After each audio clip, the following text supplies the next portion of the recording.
It's Toastmonster versus Paradox. The matchup that is one for the ages, really. As we've alluded to, it is the pinnacle. We've been building up to this one for about 10 years now. We started with Iron Man back with Toastmonster when he had his first debut. Obviously, the Incredible Hulk, where Toastmonster also then debuted wearing his shorts and his green body paint. That was also amazing. Paradox, though, as Thanos, is he going to be able to win this one? Will Destiny arrive, or will a Paradox occur? I like that one. I actually really dislike that one. I'm so sorry. Yeah. Not a fan?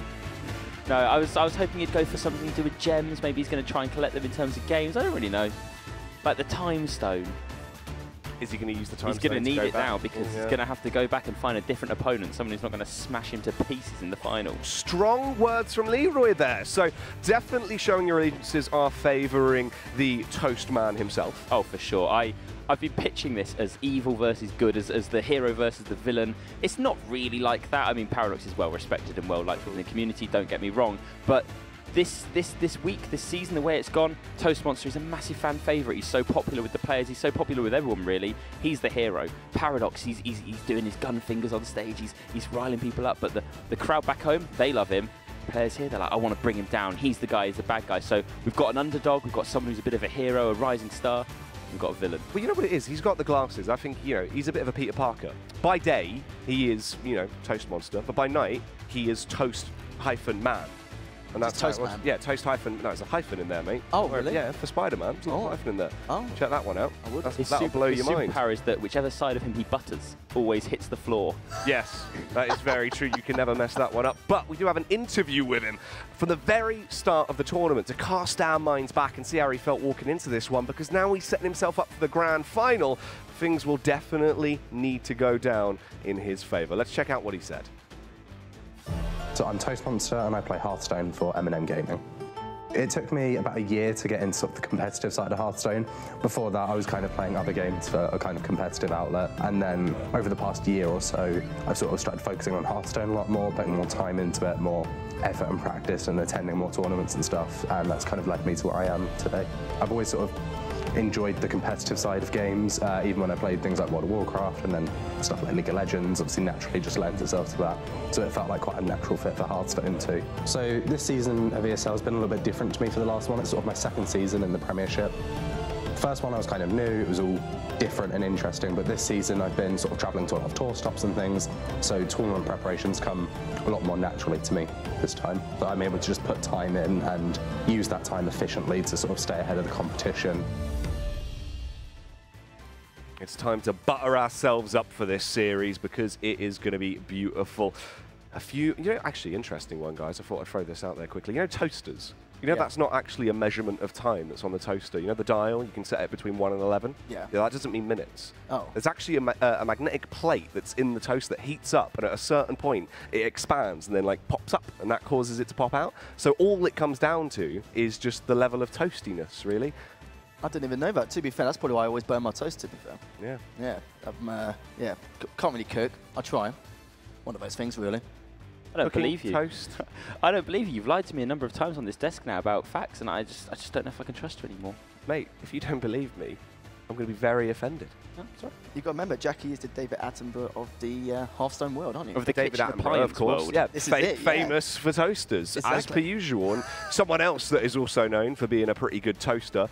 He's quite a aggressive man. He's done a lot. He's been there. He's been everywhere. A Pokemon master, a Yu-Gi-Oh master, a master of dabbing. It's Paradox, and we spoke to him earlier at the start of the tournament. What did he have to say for himself?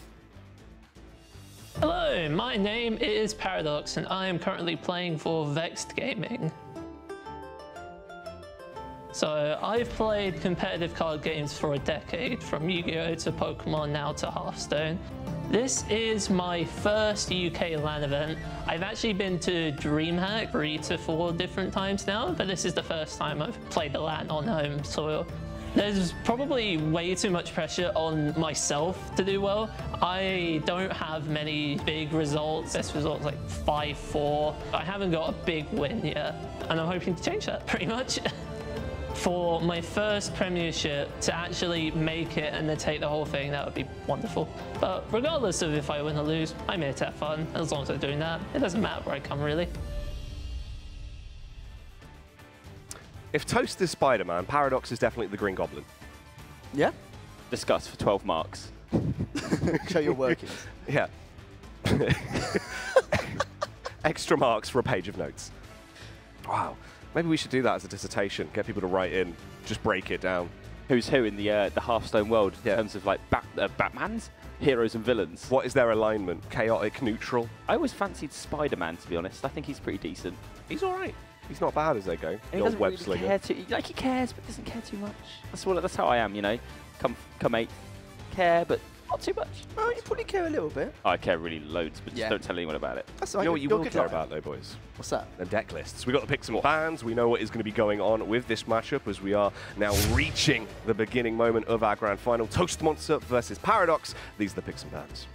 Yeah, as you can see, it's literally the exact same picks and bans as we saw last series. Of course, different decks on Paradox's side, but Old Warrior, you know, we expect that to be banned considering most of Toast's lineup is all aggro, and with that Mage, one of the most aggressive decks in his lineup. Sometimes Paradox, you know, may have a few issues here and there, a few problems coming into it, depending on what you can get as aggro Mage. So fair play to him, you know what? He's banned it anyway, just to make sure he's in a comfortable spot going into this series. I'll be interested to see what happens from this point on. They've played again, they've played already together. Last time, Paradox queued his Druid first, and there's one thing that we know about Paradox is that he's a bit sort of less practiced at tournaments. He's a bit sort of less sure of what he's doing, and he tends to pick a deck, stick with the deck, and keep playing that deck. So it could be that this time, again, he just goes with that Druid deck and tries to play with it as long as possible. This could play into Toastmonster's hands. He could predict this. He could see that Paradox has done this a number of times before. He could use this to his advantage to pick the right deck, potentially the Hunter, potentially the Warlock, and get a win as fast as possible against the Druid and get off to a good start where he needs to win this series and the next one too.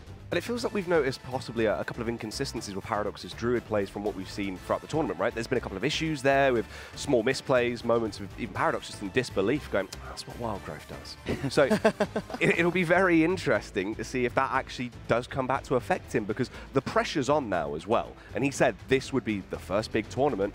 This is where all of that's going to hit you.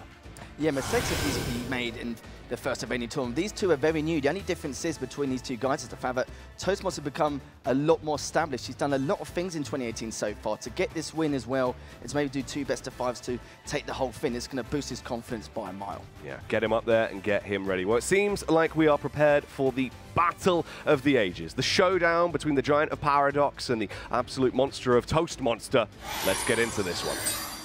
Cheers, Jackie. And of course, any surprises to see Toastmonster bring out that Zulok deck straight out the bat? No, I think what's happened is exactly as I said. I think he's predicted that Paradox would bring the Druid. He's very linear. He's very easy to predict, and even I managed to call it on the desk, and I'm not even in this tournament. So that is true. Well, this is why you're here with me, pretty much. So he's brought what he thinks is his most favoured lineup, or most favoured matchup against the Druid, the Zoo, and he's got a good start. He's got the Flame Imp. He's got the Soul Infusion, Light Warden next turn if he wants to, which we saw previous series ago, where he put so much pressure on so quickly that he was actually able to just beat down Deaddraw with the Priest super quickly as well.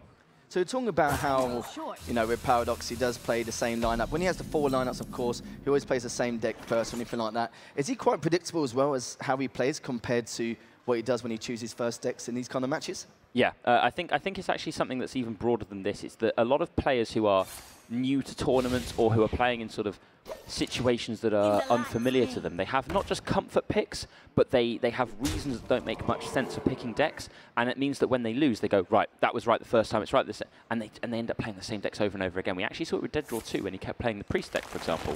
What you want to do is you want to make yourself unpredictable. You don't want to give anyone an advantage and a way to beat you going forwards. Yeah, this is it, and of course, the last thing you want to do in a card game is, well, to be very predictable. Exactly. It's one of the worst things you want to be. And in this kind of scenario, as we can see with Paradox, I was thinking to myself, well, you know, he may have a little bit of trouble considering the circumstance. You know, Toast has got a pretty decent board, even up to the turn 3 mark. But if we have a look on the opposite side, Paradox did draw that swipe earlier in that last turn, which will give him a little bit of leadway. But he does have that naturalized, but, you know, at the same time, the last thing you want to do is to give the Zulok, you know, a little bit more card draw just to fuel the fire, really. Well, yeah, he's got game. He had the wild growth, he's got the swipe, he's got the naturalize, he's got the MC tech. He's got some cards that are going to help him, well, deal with the pressure that Toastmonster's putting on here. I thought it was interesting because last turn, if Toastmonster had predicted a potential swipe, he had the option to tap and Light Warden, which I saw him thinking about, which would have meant that if the swipe had come out, one of the Light Wardens would have survived, the Fungal Mancer would have then healed everything, and the Light Warden would have started chunking away at his health total for even more damage. He didn't go for that. He went for a play that put a better body on the board immediately, again recognizing that he just wants to go for pressure. He doesn't want Paradox to take a turn that was otherwise bad anyway. It's obviously left a 3-2 and a 3-1 on the board. He wanted to just put the stats on the board, kill him very quickly. It's a very sort of a obvious game plan when you put it that way, I think. Same as being predictable as well, just very obvious in that stage. And looking at it now, you know, he does have a way to trade off. He can use the weapon anyway to trade off with the Flame Imp anyway. And the good thing about Toastmonster is the fact that he's very good at avoiding any kind of MC tech shenanigans. And one thing to take into account is the fact that Paradox doesn't have a Plague. And if he did, he could play it, get those 2 Tyrants down. But on the opposite side, you know, Toast does have that Mossy Horror to kind of help him out a bit. But there's one thing here which you've obviously noticed as well, is the fact that later on, if he does use that Sulfur in any way and then the Doomguard, then, you know, there's always that very small possibility where that card can get burned anyway. So we'll have to see how it goes in this next turn. Well, it's so close already to lethal. Toastmonster has picked up so much early aggression that Paradox has actually just not been able to cope with it, which you would expect. It's why Toastmonster's queued this matchup first, knowing that Paradox would play Druid. It's given him this opportunity here to, well, it's going to be an attempt at lethal. There's going to be a chance, for example, that if he plays the Soulfire first, he's taken the damage. It's just going to be a Doomguard for lethal. I thought he might coin out the hero power here. Oh, he has. So it's a chance at lethal. There's a chance at lethal here where he plays the Soulfire and has a 1 in 4 chance of discarding the Doomguard. It might be that he even thinks he has a better chance of winning it and actually plays around that and gives himself a little bit more time by potentially playing the Solarium and searching for some other cards to develop onto the board so that next turn he can do it and have a safer route to victory. Yeah, as you can see as well, if he had 7 mana, then he can draw all his cards, so there's even less of a chance for the Soulfire to burn that Doomguard here. And he's going to do it anyway because I don't blame him. And it does get removed, and every single time this happens, you know, I swear, Leroy, when it's me and you casting this, we've seen this so many times in the past, and this is just going to continue on. We're not really Toastmonster's lucky charm here. We're certainly not. How often as well? You can be so results orientated now. He could tilt off the face of the planet here because he's obviously lost that 1 in 4 for just winning the game on the spot. He's now going to have to recollect himself, rethink about what's going on, and he's going to have to use the Solarium to try and find cards because the game will get out of control very quickly. There will be a point where Paradox he's already starting to just turn it around, gain so much armor that suddenly there's no burnouts, and find the lethal, find the killing blow.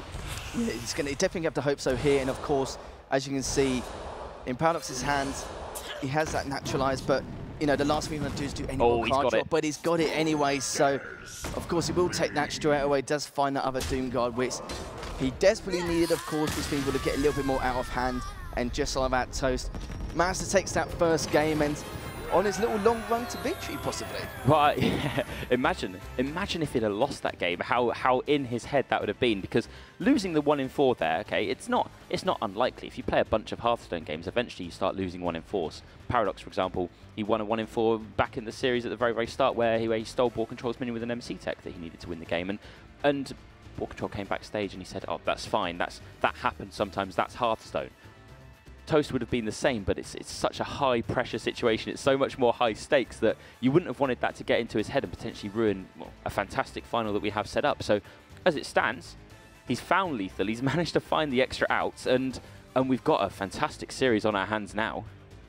Yeah, even now, like, it's flashbacks, and Ball's always going to think about that one MC tech which cost him that match. And he literally had that one, but of course that was a series from 2 days ago, and now with Toast in his position, that's his Zulok, done and dusted, does have that Odd Road, does have that Secret Hunter. And Toast has mentioned before, you know, he does use the Secret Hunter anyway. Not the biggest fan of it, not too keen on it. He does enjoy it now and again. He's probably one of those people where it's like, you know what, if I'm winning with Secret Hunter, you know, I like it. If I don't like it, no. Yeah, he's been pretty vocal actually.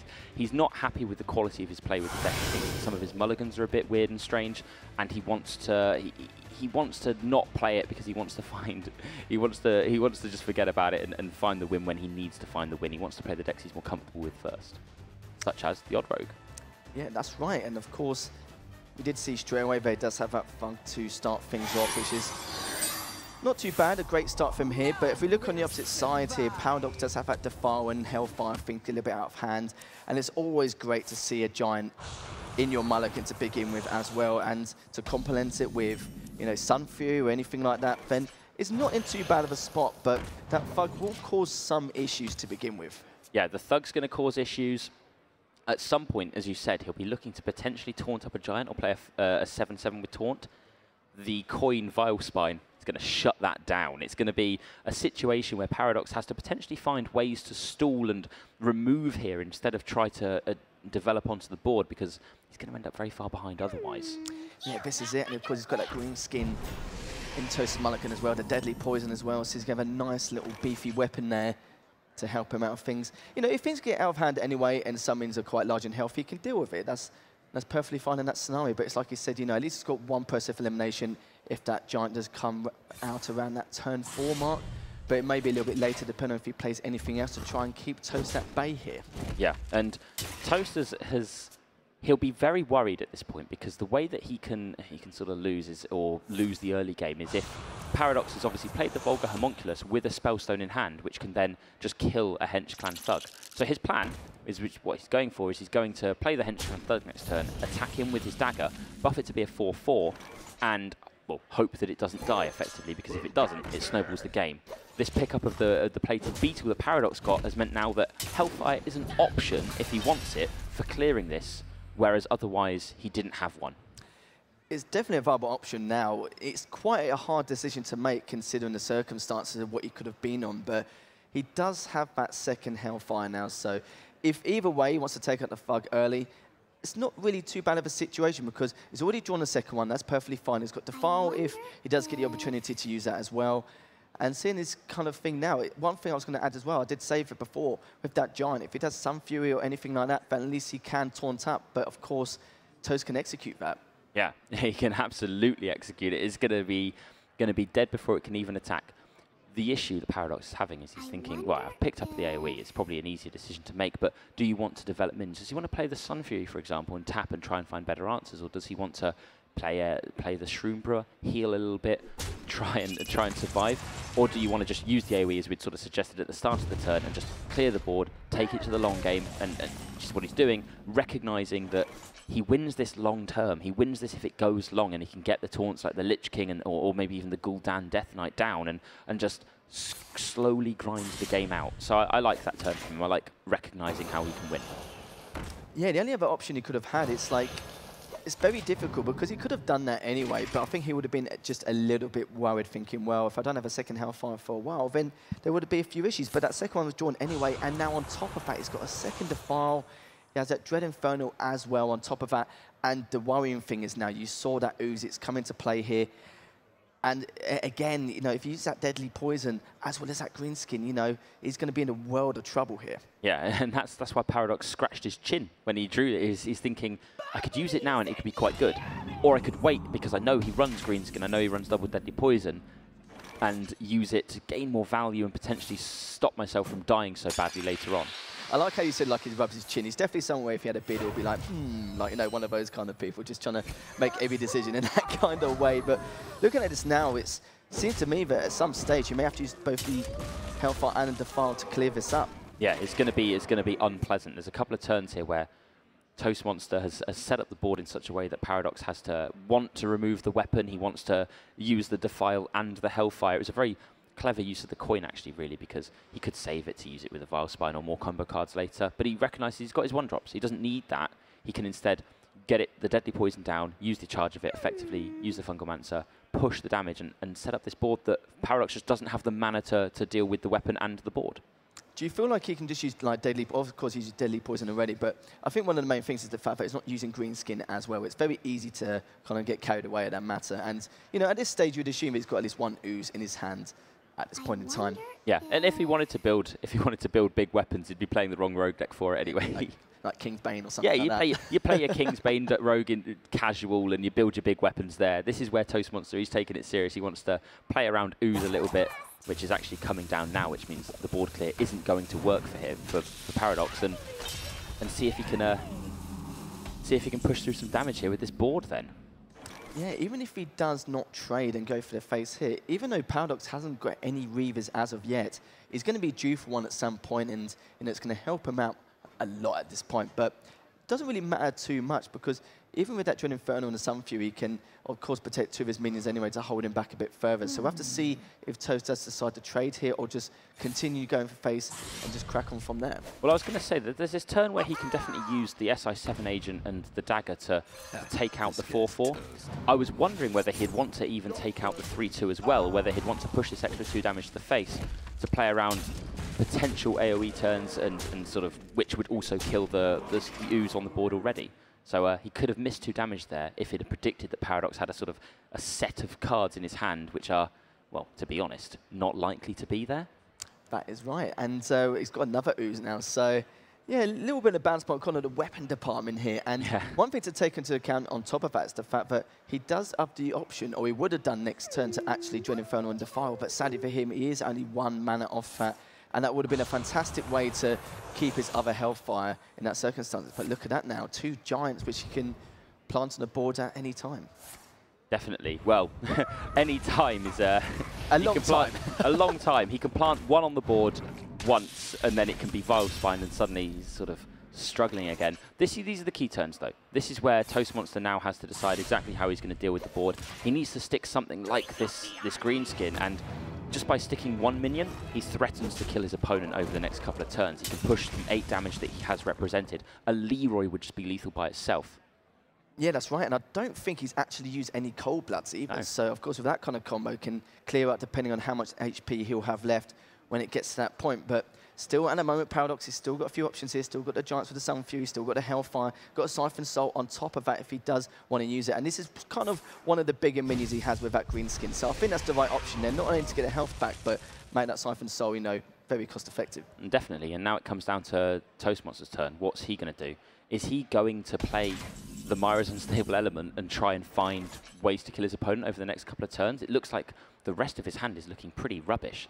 Does it mean that he therefore plays the Flame Elemental alongside that? Does he go Flame Elemental, Myra's Unstable, and try to find a 1-drop that he can play, or does he just play the Myra's Unstable Element and hope to find the 3-drop, the Hench Clan Thug, which would be so good right now at just producing another minion that Paradox probably can't deal with, which would help him push for lethal?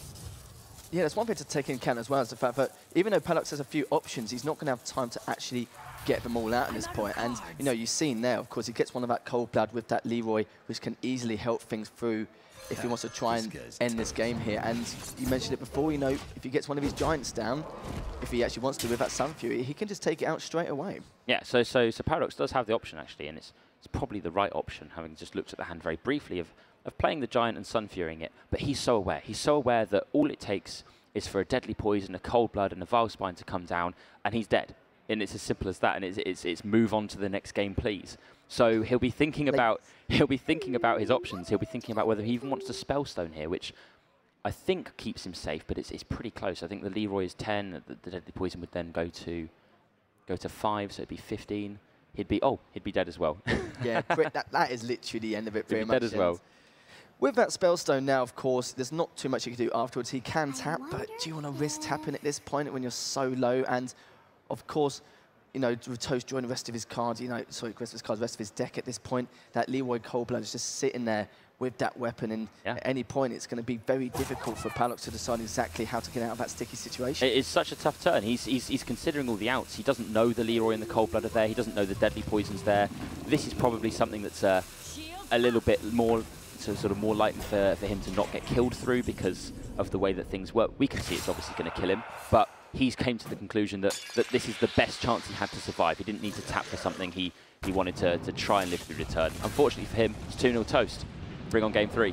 That is literally it. And yeah, it was a bit of a struggle. Like, you know, even with both of those Giants, it wasn't really, you know, didn't have time to even play it. And even with those 2 Hellfires and 2 Defiles help him out at the start, he still couldn't hold him back. But just like that so far, Toastmonster already 2-0 over Paradox. And I think you actually did mention off-stream before the series is that I think you said Toastmonsters should be a little bit favoured compared to the deck lineups here. Oh, yeah. So for sure, Toastmonster's lineup is favoured. he beats Paradox sort of 60 or 70% of the time, somewhere in that region.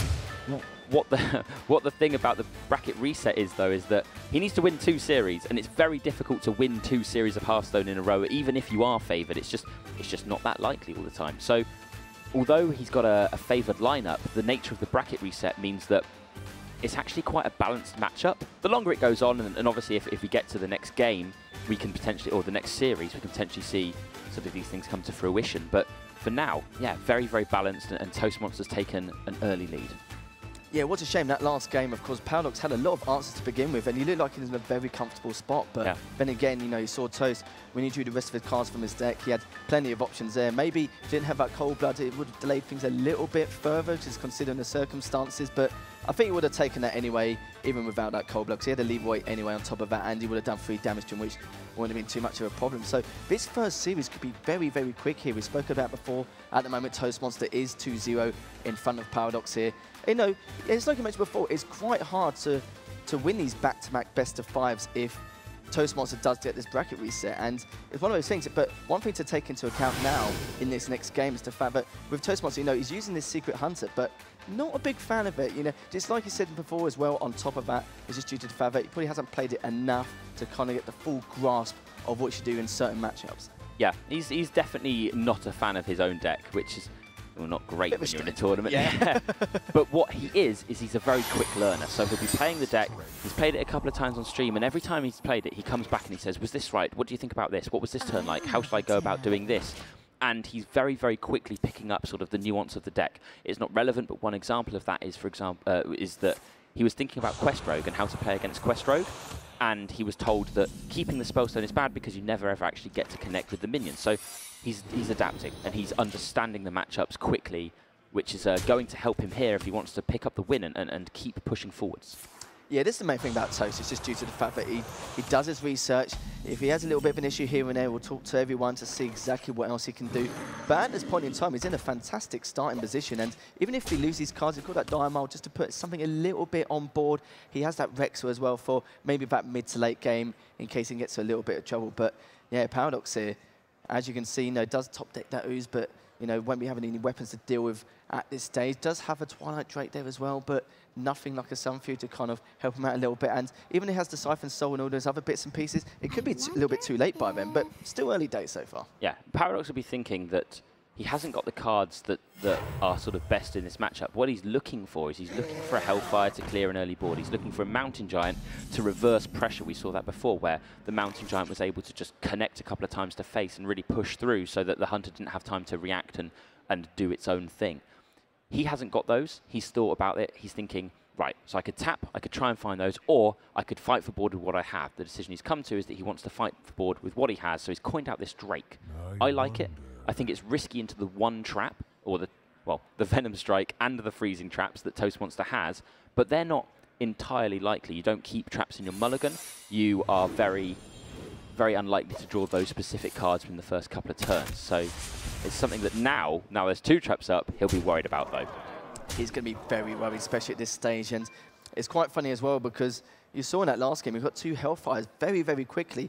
But this time around, he's got no AoEs to even deal with this. He has that Spellstone anyway, just to keep him alive a bit longer. But we mentioned it before at the start, it could be a very, very quick series at this stage. And now he's got a nice little board going, and mentioned again, he hasn't got Defile Hellfire. It's going to really, really struggle. He's drawn the board traps. He's drawn all of the traps on board. It could be that Paradox wants to Spellstone this 2-3 to keep his Drake alive, but he's just dying. He's just dying super quickly at the moment, and he's not able to taunt up his Drake. He's not able to clear this board. He's not able to do anything. He needs to find, oh, hello. He does have, this is very, very difficult, because he has 14 damage from that toe, and he's got a 16 HP, and he's coming very, very close at this stage. I love putting your opponent to 2 when your hero power deals 2 damage next turn. I think that's a fantastic idea. And he's got no Spellstones either. There's literally nothing he can do.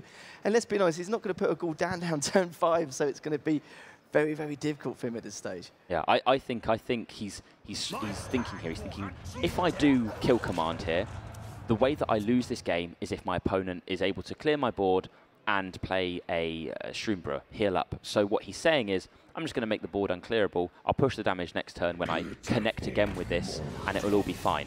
We can see that that putting him to 2 would have been the better play, sort of subjectively from our point of view, our caster vision, but he thought this is a safer avenue to go down. I don't actually necessarily agree with that though, but he's playing and I'm not. That is true, yeah. And it's a shame you keep saying that because, yeah, it doesn't matter. It's all right. I've got your back. It's all good at this point. But yeah, it's still very, very troubling. And I do think Paradox has been a little bit unlucky in terms of the AoEs he could have had to, you know, he could have easily sorted this out no problem. Like even with Defile, at least 3 of those minions are gone, or even with the Hellfire and then trade, it's, you know, plenty of stuff he could have done, and he is baiting it out, which I like with Toast. It's the fact that you mentioned a bit before that he's not going to use the kill command straight away. It's kind of like a mental game, really, where with Paradox, he'll probably thinks he's still got a couple more turns just to see if he can find a way out, or kind of like a comeback here to steady on there, but at this stage, he hasn't. I'd love to see him just put him down to 2 health this turn. I'd absolutely love it. We're not going to see it. He's probably going to hold the mole back because it looks like he's trading away these snakes. So he wants to actually activate his kill command next turn for the sort of the more surprising lethal, where he's hoping that Paradox instead will recognise that he doesn't have anything to kill. He doesn't have any spell stones or he doesn't have any minions to hit with a spell stone. The only out is the Shroom Brewer. If he doesn't have that, he's probably just going to develop onto the board and get him with the old sneaky beast kill command hero power lethal. That is it, and it's looking up that way in a moment. Toast is just hoping the fact that this nice 3-0 will be a great start for him, because it's very easy sometimes to get a little bit fatigued, not in terms of the actual in-game, but just outside the game in general, because it's very, very easy to... Because, you know, with some of his 2 best of 5s, you know, when you go to like 2 game 5s, it's very, very draining at this point. But, of course, he knows straight away that he does manage to take him out, and I think that is the fastest series we've had the entire tournament so far. So, of course, Toastmonster.